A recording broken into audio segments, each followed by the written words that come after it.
Je vais prendre une position qui est un petit peu à contre-pied de nos deux amis, en tout cas partiellement, mais je pense que c'est ça le débat aussi. Je ne sais pas si les Saoudiens sont tellement à court de munitions. La France vient de leur vendre toute une série de vedettes de guerre et plusieurs avions de combat. Je pense qu'ils ont tout ce qu'il faut. Ils ont 400 avions qui sont prêts à l'offensive. Ils en ont une centaine sur le Yémen pour le moment et 5 à peine dans la coalition internationale qui bombarde l'État islamique. Bon, je suis enseignant, c'est vrai. Je suis surtout rédacteur en chef du Courrier du Maghreb et de l'Orient et c'est en cette qualité que je m'exprime ici, pas en tant qu'enseignant de la communauté française de Belgique. Ça, je n'en ai pas le droit. Pour des raisons qui ont été partiellement évoquées par notre ami ici, il faut faire très attention quand on parle sur la Syrie et savoir sous quelle casquette on en parle. D'autre part, ce que je voulais dire aussi, on m'a présenté sur la petite affiche qui a pu circuler comme prisonnier de guerre. Je n'ai pas été vraiment prisonnier de guerre puisque j'ai jamais fait la guerre.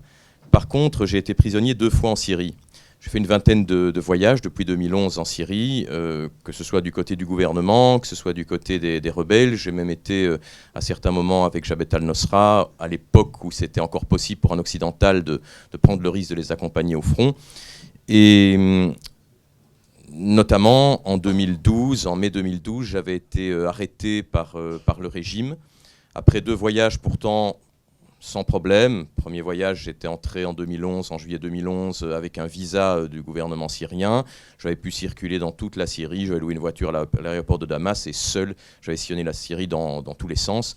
Sans carte, c'est assez facile. Il y a quelques grandes autoroutes, notamment l'autoroute qui part de Dera, Damas, qui monte sur Homs, Hama, et puis qui repart sur Alep. D'autre part, le voyage suivant, c'était en décembre et janvier 2011-2012. J'avais été invité par le gouvernement. Apparemment, ce que j'avais écrit avait beaucoup plu au régime. J'avais simplement écrit la vérité, c'est-à-dire qu'il ne se passait pas grand-chose à l'époque, alors que nos médias parlaient d'un pays à feu et à sang. Bon, ce n'était pas le cas du tout. Là, ça vous plaît, mais après, ça ne vous plaira plus. Et puis, 3e voyage, les choses avaient beaucoup changé. Je me suis retrouvé plusieurs fois en contact avec l'armée syrienne libre, toujours avec une voiture louée à Damas. On ne m'avait plus donné de visa cette fois-là pour entrer en Syrie. L'ambassade de Syrie à Bruxelles m'avait dit oui, attendez, on sait bien que vous êtes quelqu'un de bien, il n'y a pas de problème, mais pour le moment, ça ne va pas trop bien, etc. J'en ai eu assez à un moment et un ami d'une ONG libanaise m'a dit écoute, tu peux passer par la frontière, il y a des petits postes frontières, ils n'ont pas d'ordinateur, rien du tout. T'expliques que tu vas voir des copains à Damas, on te met ton petit cachet, tu fais ce que tu veux ensuite. Donc j'avais un visa, mais j'ai été arrêté un moment par les services secrets syriens. Enfermé une nuit à Homs et torturé à l'électricité. Ils se demandaient qui j'étais, ce que je faisais là. C'est un petit peu le bordel, si vous me passez l'expression, au niveau des 12-13 services secrets syriens qui se disputent la mainmise sur le renseignement dans ce pays. Puis transféré à Damas, où on m'a longuement interrogé encore, mais sans violence cette fois-là. J'avais quand même fait jouer quelques amis du ministère de l'Information. Et puis après, on m'a jeté dans un sous-sol et par un ami palestinien qui était enfermé avec moi, qui est devenu un ami à cette occasion, qui a pu me passer un GSM. J'ai téléphoné à un ami en Belgique qui a prévenu les autorités belges de l'endroit où je me trouvais. Et j'ai pu ainsi, le consul de Belgique de Amman en Jordanie est monté, puisqu'il n'y avait plus de représentation diplomatique belge à Damas, et est venu me sortir de là.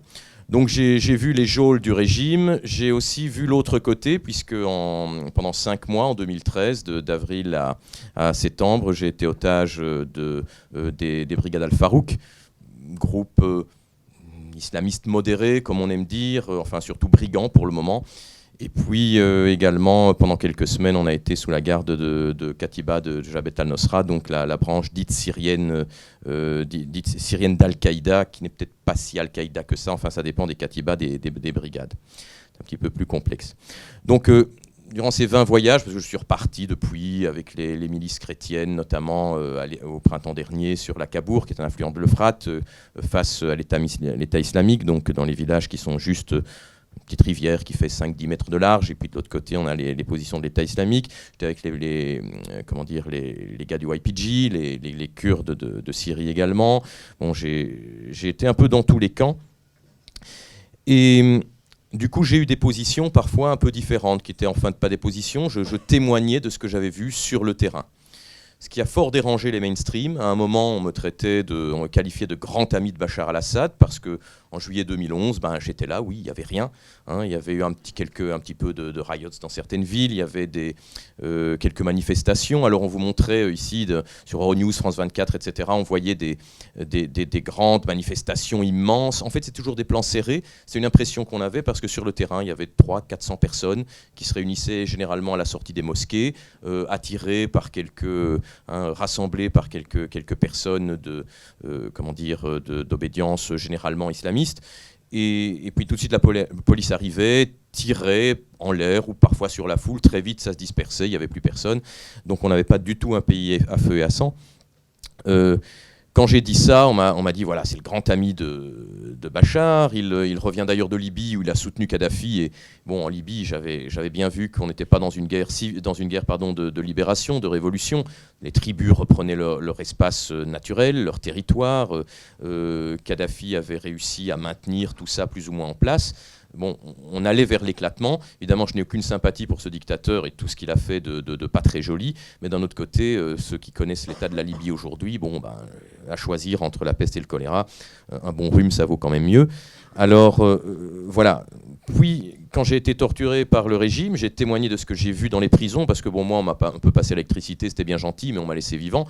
Le lendemain matin, dans le couloir qui jouxtait ma cellule, et je voyais tout ce qui se passait dans le couloir, il y avait des morts. J'ai vu des gens torturés d'une manière inimaginable. J'ai essayé de le décrire. Le journal Le Monde a publié à l'époque mon témoignage, merci. Et bon, je peux vous dire que c'était la désespérance totale. Je ne pensais pas qu'on allait jamais me laisser sortir de là après ce que j'ai vu. J'ai témoigné de tout ça. Alors mes anciens amis de l'extrême gauche qui considèrent Bachar al-Assad comme le héros qui fait face à l'impérialisme américain, et puis mes anciens amis des médias alternatifs m'ont dit, voilà, maintenant tu es vendu à l'OTAN, tu es en train de dire des méchantes choses sur notre ami Bachar. Je dis non, moi j'ai vu ce que j'ai vu, et de même que j'ai été qualifié par les mainstream d'amis de Bachar à un certain moment, maintenant vous me qualifiez de vendu à l'OTAN. Bon, on m'a traité dans certains journaux de girouette, comme s'il fallait avoir une position sur la Syrie qui est soit pro-Bachar, soit anti-Bachar.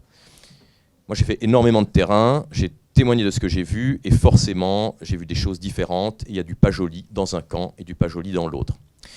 Il y a aussi le fait que, contrairement à ce que les mainstream européens, surtout chinois et russes, c'est différent.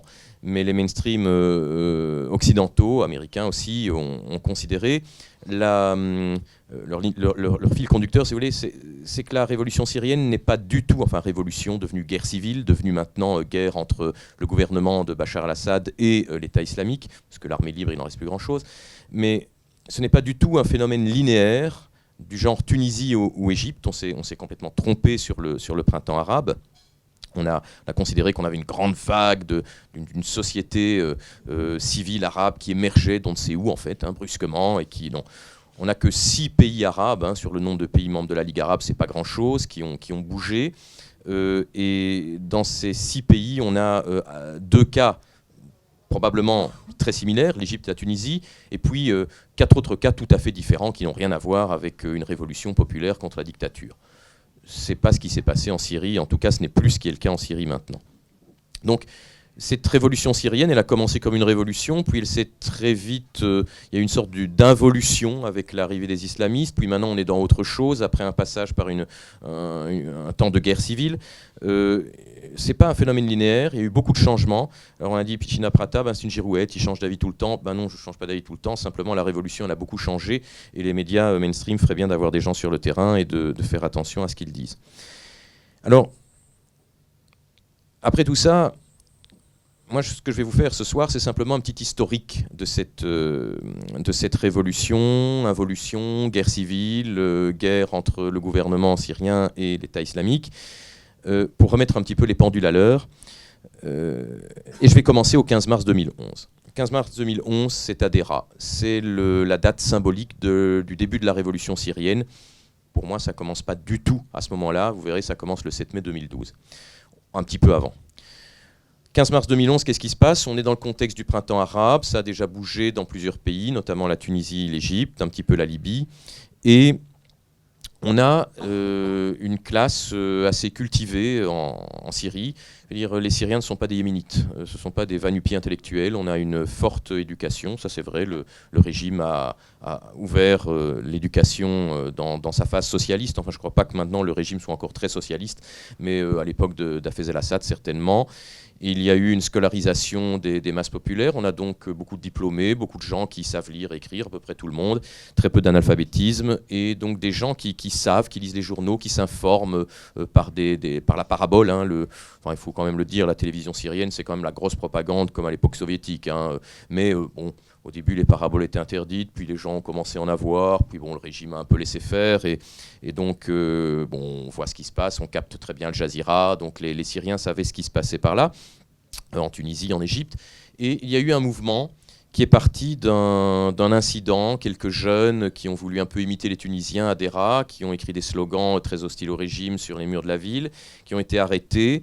Les services syriens ne sont pas tendres, hein, je pense qu'il faut être clair. Hein, on vous arrache les ongles comme on dit bonjour, ça je suis désolé, mais c'est la réalité. C'est un régime qui a instauré la torture comme système de gouvernement pour tenir la population. Et ça je l'ai vu en prison, c'est inimaginable. Bon, hein, le débat ce soir n'est pas là-dessus, donc je ne vais pas vous raconter mes souvenirs d'anciens combattants, mais voilà la réalité. Et puis les adolescents qui ont été pris, il y avait un gamin de 15 ans notamment, bon, ils y sont allés un peu trop fort, il est mort. On est dans le contexte du printemps arabe, et là ça pète. Il y a à Deraa une révolution qui commence, mais c'est assez limité. C'est Deraa. Puis ça apparaît un petit peu à Marat al-Nouman, dans la région de Hama, Gisor al-Chougour, plus au nord, Hama, bien sûr, qui est l'ancien fief des frères musulmans. Alors là, c'est un peu particulier, il n'y a pas de violence à Hama, c'est pas une... Gisor al-Chougour, Deraa, Marat al-Nouman, je l'ai traversé un petit peu après les manifestations, le siège du Parti Basse avait été attaqué, incendié, etc. Il y avait des manifestations violentes, pas du tout pacifiques, contrairement à ce que les mainstream disaient chez nous. Hama, pas du tout. Les frères musulmans ont complètement renoncé à la violence, donc c'était des manifestations de masse. Bon, Hama, c'était quand même les 10 000 morts environ sous Hafez el-Assad, hein, lors de la 82, si je me souviens bien, donc de la révolte des frères musulmans. Hafez el-Assad avait, enfin son frère plutôt, Rifat, avait pour son frangin massacrer un peu la population.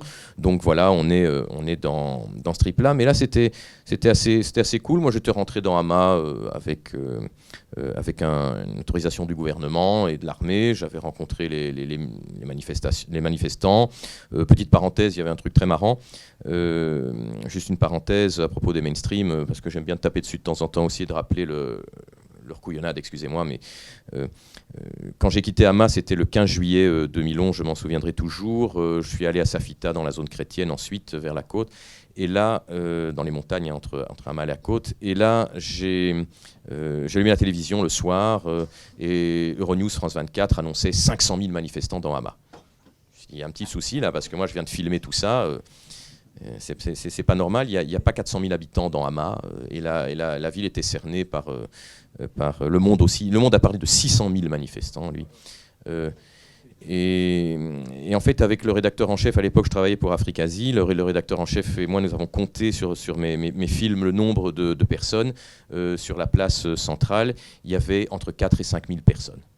D'où venait l'info? Elle venait de l'AFP. L'AFP l'avait repêché au fameux observatoire syrien des droits de l'homme, là, sur lequel j'ai fait une enquête pour l'Afrique-Asie aussi, après. Bon, c'est deux gars à Paris, enfin, ils sont séparés. Il y a 2 OSDH, en fait, 2 observateurs syriens des droits de l'homme.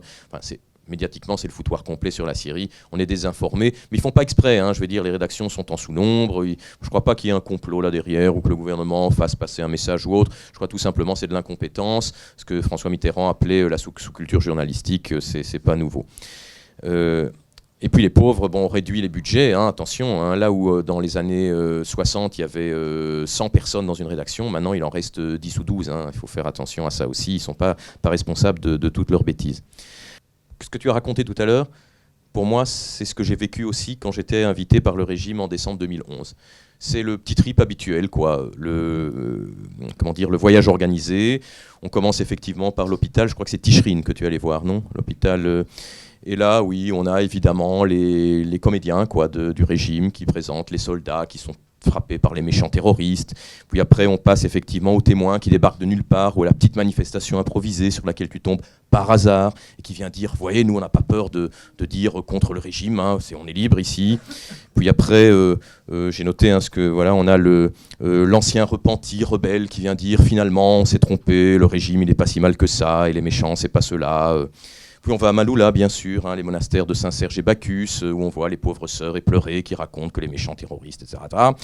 Et on parle bien sûr de terroristes et les habitants chrétiens. Les musulmans, c'est les terroristes, les sunnites, et puis les habitants chrétiens, eux, c'est les habitants. Et bon, on parle aussi alors... Bon, tout ça c'est très intéressant, parce que c'est bien de voir la propagande du régime, mais il faut savoir le décoder également. Il faut savoir le décoder, puis il faut savoir y échapper. Et c'est pas difficile, ils sont un peu débordés pour le moment. Donc moi, ce que j'avais fait, j'avais loué sur le côté une voiture. Donc un après-midi, on m'a dit, voilà, ton chauffeur, il est libre aujourd'hui, ton guide aussi. Et puis toi, tu peux aller tout seul, si tu veux, visiter les souks. Les souks, j'avais déjà visité depuis longtemps. Donc moi, j'ai loué une petite voiture sur le côté. J'ai filé à Homs. Et là, je suis tombé sur Fadwa Suleiman, qui était donc l'égérie de la Révolution à l'époque. C'était bien, Afrikazi était super content, parce qu'on l'avait jamais interviewé en contexte encore. Enfin, il y avait un certain, le gars qui a eu le prix Goncourt, là, qui a écrit un livre sur Homs, Jonathan quelque chose, qui m'a traité de con dans son bouquin, mais en attendant, bon, je sais pas qui était le con dans l'histoire. Donc, j'ai rencontré les rebelles à Homs, j'ai vu ce qui se passait, puis le lendemain, il a fallu que j'explique évidemment que je m'étais un peu perdu, et bon, je crois qu'il y a un peu quelque chose qui s'est cassé avec le régime à ce moment-là. Voilà. Donc, mais c'était juste ça, à part Homs, il n'y avait pas trop de dégâts dans le pays. Le gouvernement avait grosso modo repris le contrôle de la situation, et les grandes manifestations que moi j'ai vues en 2011 et début 2012 en Syrie, c'était en faveur du président Bachar al-Assad. Et quand je dis des grandes manifestations, c'est pas 5, 10 000, 15 000 personnes, c'était des centaines de milliers de personnes. À Damas, à Tartous, à Latakia, ça n'arrêtait pas. Alors bien sûr, le régime favorisait les manifestations, bien sûr les fonctionnaires avaient leur jour de congé l'après-midi, et c'est généralement ce que répondaient d'ailleurs mes contradicteurs dans les débats sur ce propos. Mais n'oublions pas que s'il y avait vraiment une volonté populaire à l'époque de baquer Bachar al-Assad, ce n'est pas les services secrets qui auraient pu contrôler ces centaines de millions de personnes rassemblées à un même endroit dans les rues. C'était beaucoup de ferveur en faveur du jeune président, pas du régime, attention. Pas des services, pas de ce régime totalitaire mis en place par Hafez al-Assad, mais en faveur de Bachar, qui était le jeune président arrivé un peu par hasard en 2000 parce que son frère était mort. Donc lui qui était médecin avait dû prendre la suite. Et il y avait beaucoup d'espoir des Syriens d'un grand changement. Quand j'ai écrit ça, on m'a dit « Ah, ami de la dictature, mais c'est vrai, t'étais ami de Kadhafi. » Non, j'ai dit non, c'est vrai, il faut parler aux gens dans la rue, il faut être sur le terrain, il ne faut pas regarder sur Internet et se nourrir de ce qu'a écrit le Times ou le Monde et puis refaire son petit article en ressucé. Il faut aller voir et parler aux gens. Et ces gens étaient vraiment en faveur du régime, ils avaient beaucoup d'espoir. Bachar al-Assad, d'ailleurs, avait fait des grandes promesses de libéralisation du régime, tout allait changer, on allait faire des grandes élections en mai, c'était prévu pour mai 2012, le 7 mai 2012. Et à partir de ce moment-là, les gens attendaient. Les chrétiens, bien sûr, qui se disaient oui, mais attention, parce que c'est surtout des sunnites là, qui se révoltent un petit peu partout. Il y a un côté islamiste qui n'est pas très net. Les alaouites, bien sûr. Mais même les sunnites, la bourgeoisie sunnite, qui trouvait que Bachar il a fait beaucoup de progrès sur le plan économique, il commençait à s'ouvrir. Il avait passé toute une série d'accords avec la Turquie, avec l'Arabie Saoudite, un peu poussé par la France de Sarkozy et par les États-Unis aussi, qui lui avaient tapé sur les doigts, notamment avec l'assassinat de Rafik Hariri au Liban, qu'on lui avait collé sur le paletot. Et on lui avait dit, voilà, attention, voilà, tac, tac, tac, maintenant la carotte, si tu fais de bons accords avec nous, tu auras de l'argent, tout va bien se passer. Et on pensait que Bachar était en train, effectivement, de lâcher un peu les Russes. Il y avait une sorte de politique de réalignement qui était un peu forcée, là. On comprenait bien qu'il était à la direction du vent, et ça se passait bien. Mais Bachar, il n'est pas tout seul. Il a hérité de tous les anciens du Bas, de tous les anciens de son père, et aussi pas que des anciens, des jeunes, mais qui travaillent avec papa et qui continuent le système. Et un système extrêmement corrompu, où la politique et la finance et l'économie, c'est la même chose, ce sont les mêmes personnes. Et ce système probablement l'a freiné. En tout cas, c'est mon analyse. Maintenant, je ne le connais pas, Bachar al-Assad, je ne lui ai jamais parlé, mais je crois qu'il y avait une véritable volonté de changement de sa part. C'est une conviction, j'en ai pas les preuves. En tout cas, ça a bloqué. Ça a bloqué, et le 7 mai 2012, lors des fameuses élections qui allaient tout changer, il n'y avait personne dans les bureaux de vote. Le régime a annoncé un peu plus de 50% de participation. On n'était plus du tout dans les scores staliniens de 97% pour le régime avec 98% de participation. Non, timidement, il a annoncé un petit 50% de participation, un peu plus. Effectivement, il n'y avait personne dans les bureaux de vote. Et déjà, en fait, fin avril, les gens avaient perdu confiance parce qu'ils avaient vu les listes électorales. Et toute la véritable opposition avait été considérée comme terroriste, inéligible. On avait cette opposition habituelle de façade, les partis, un parti communiste un peu rafistolé, 2-3 partis qui se disent d'opposition, donc en fait, qui marchent très bien avec le régime. Comme ça, on a une sorte de pluralisme. Oui, on a un parlement, mais enfin, vous savez, sous Napoléon Bonaparte aussi, il y avait un parlement en France. Hein, donc voilà, en tout cas sous le consulat. Donc on est dans ce trip-là, on est dans un système qui fait croire qu'il y a une certaine opposition, mais la véritable opposition, elle n'était plus là. Les Syriens, y compris des chrétiens, n'étaient pas dupes, et très peu de gens se sont déplacés pour aller au vote. Et dès avant les élections, déjà, dès fin avril, là, on commençait à entrer dans une guerre civile, au départ dans une révolution. On avait une véritable révolution. Et quand je suis arrivé, c'était mon 3e voyage, et là je me suis fait arrêter par le régime et la suite. J'ai pas reconnu Damas d'abord. Je débarquais à Damas en venant de Beyrouth par le Liban, comme je vous ai dit, puisque j'avais pas eu de visa, faisait un peu lanterner. Et j'ai pas reconnu Damas. Damas, c'est une ville que je connais bien, mais enfin bon, elle est un petit peu complexe quand même. Donc je me repérais au grand portrait de Bachar al-Assad. Hein. Je disais voilà, je prends celui-là, hop là, puis je prends celui-là et j'arrive à mon hôtel. Et puis il y avait certains portraits qui n'étaient plus là, certains qui avaient été déchirés. Je dis ça c'est pas possible, pas à Damas quand même. Quelque chose qui ne va plus. Tous les bâtiments publics cernés de sacs de sable avec des miliciens un petit peu partout. Je dis là, il y a quelque chose qui a vraiment changé. Je quitte Damas, je monte sur Homs, je m'arrête à Homs, la moitié de la ville en ruine déjà à ce moment-là.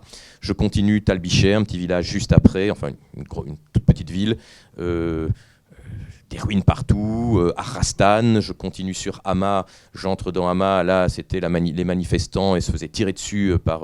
il y avait des hôpitaux clandestins, ils me font rentrer dans les hôpitaux clandestins, dans les sous-sols, il y a des cadavres partout, je dis oulala, c'est plus du tout. Et 3 jours après, je me fais arrêter près de Talkalak, qui était une ville aussi en rébellion, où j'essaie d'entrer. Là, les services syriens m'ont chopé, et ensuite j'ai dégusté. Donc les choses avaient bien changé, parce qu'à ce moment-là, on a une insurrection généralisée en Syrie.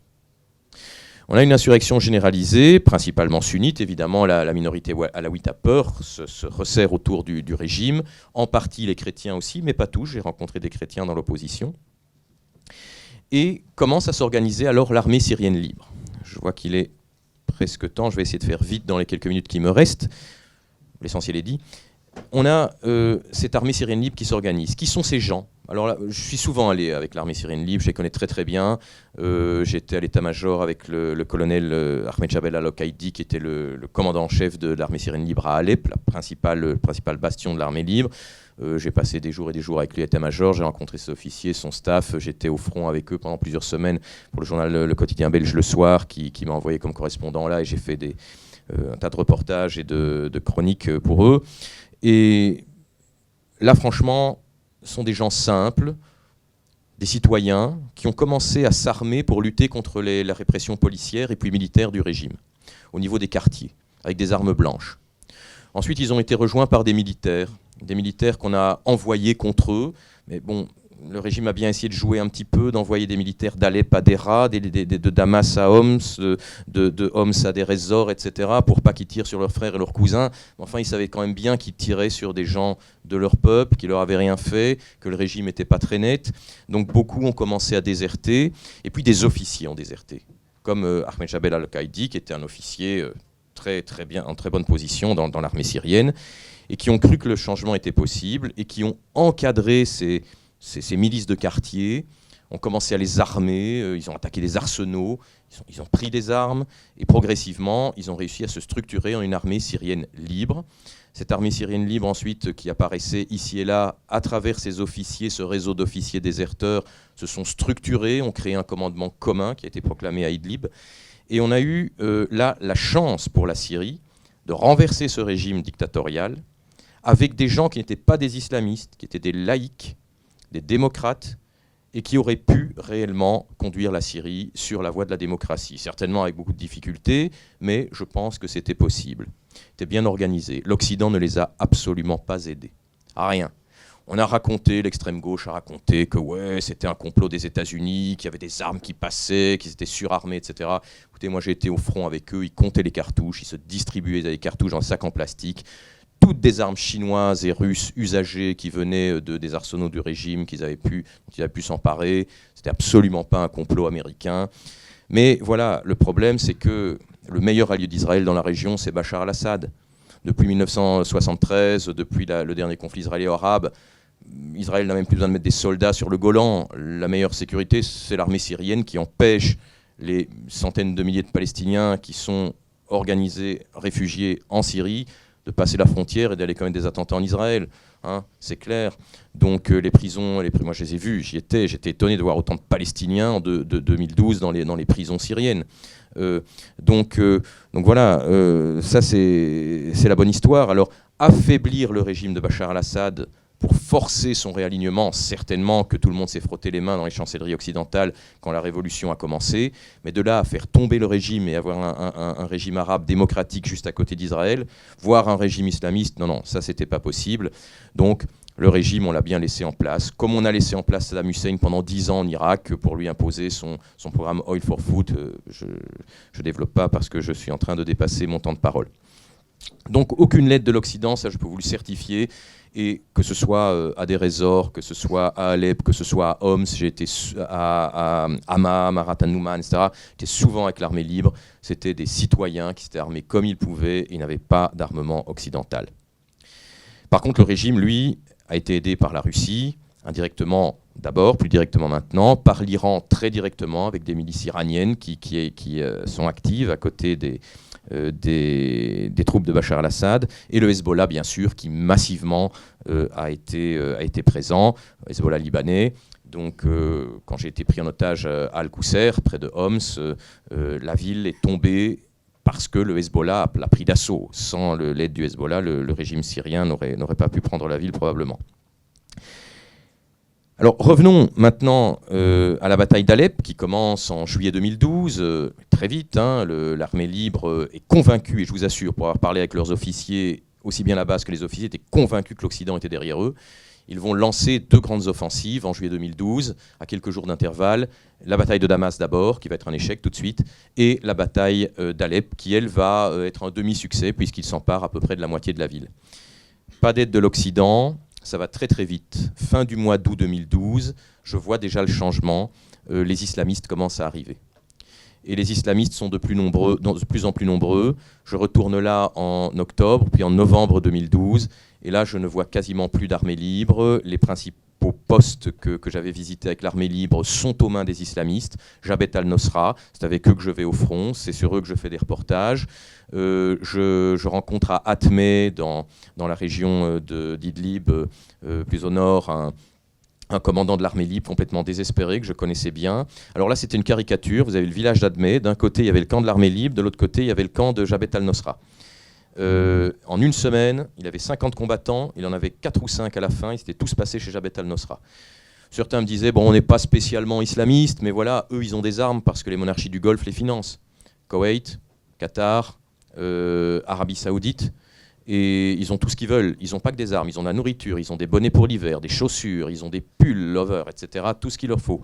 Le pauvre commandant de l'armée libre, il m'a dit, moi j'ai rien du tout, il n'y a personne qui me donne d'argent, on n'a rien. Mais en une semaine, je vous dis, c'était quasiment une caricature, mais c'était très symptomatique de la réalité.